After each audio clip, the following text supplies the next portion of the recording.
Dito naman tayo sa Muson. Punta kami ito dahil sa post office, bagong post office. Hindi makikita yun. Punta kayo, itong tignan nyo, may statua. May statua na yun. Tapos ito malapit sa highway. Ayun. Ang pinaka signature ng punta kayo dito sa post office ng San Jose, Muson. Ayun, yung ano na yun, St. Vivian Plaza. Yan, sa highway na yan. Kaya ang palatandaan, St. Vivian Plaza. Ang pilayado ng mga break time nila. Ang banda yun. Pwede kayo doon pumasok, pwede dito sa likod, pasok dito. Yan, dito baba.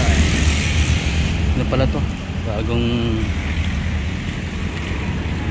Bagong ayos lang, bagong yan, basta bagong ayos. Under construction ba? Yan, yung mga ano pa rin, lumang building, pero ginagawa. Yan po. Gustong pupunta ng Muson Post Office, City of San Jose del Monte, Bulacan. Ayan. Eskulata. Ayan. Wala, hindi rin kabisado eh. Dito yan. Nakatapat yung building. Dito tayo sa kaliwa. May sa DVD Bangko. Ito may parkingan. Luwag. Ito sa kabila. Dito tayo sa ayun, tapat ng Sayon Nenas Food. Pero yung jeep namin.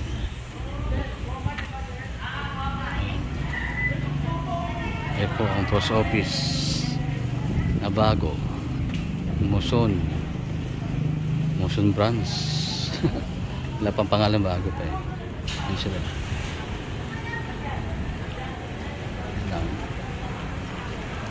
Bago lang to, kaya medyo mayroon papuntahan. Yan. Ang itsura niyan.